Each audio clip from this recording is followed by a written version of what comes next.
Mourir à l'ancien pour renaître à soi. Mourir peut sembler un gros mot, tellement la mort fait peur. Si l'on prend le mot mourir, il s'agit d'un M ou O-U, rire, R-I-R-E, quand je le décortique phonétiquement. Il s'agit d'une étape de transformation intérieure qui amène à autre chose que l'on ne connaît pas encore.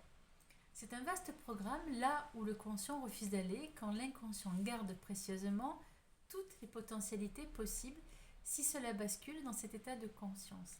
Conscience, inconscience, il me vient en résonance la voix d'Edith Piaf, qui dit non, rien de rien, non, je ne regrette rien. Là, on y est ou presque. Vais-je y aller ou ne pas y aller? Selon les moments, je me réveille ou je me rendors telle la belle au bois dormant pour éviter de vivre ce processus intérieur quand la peur l'emporte sur le sens de la vie elle-même.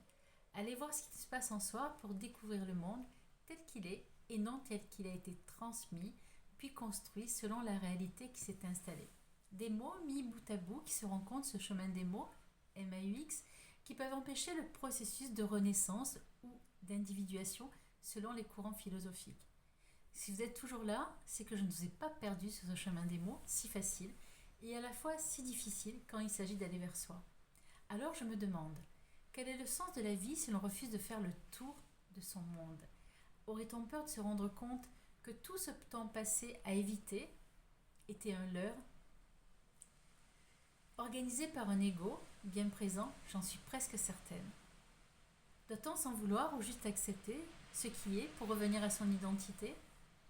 Ces tours de passe-passe et de cache-cache sans fin dans le grand bal masqué qui n'en finit pas tant que l'on continue de résister. Et la voilà qui revient, Edith Piaf. Je crois bien qu'elle a un petit secret à nous transmettre. Vais-je vivre ma vie en rose? Qu'est-ce que je l'adore cette chanson. Jouer au piano enfant, je n'ai des souvenirs qui reviennent encore et encore. Je crois bien que l'on tient la suite de l'histoire.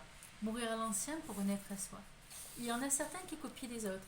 Et il y a ceux qui sont eux-mêmes, alors quitte à choisir, même si cela prend du temps, dans cette dualité de cap et d'épée, je suis persuadée que les plus courageux trouveront le chemin pour y arriver.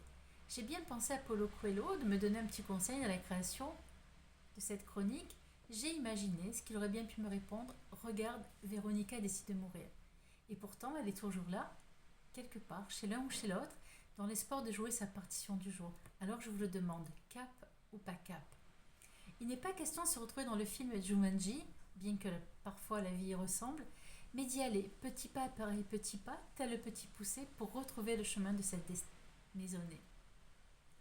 Que de symboles et d'archétypes dont vous saurez vous dépatouiller, j'en suis certaine, des chanteurs pour certains, des auteurs pour d'autres connus ou inconnus, qui pourront vous amener à la plus belle histoire qui soit, la vôtre.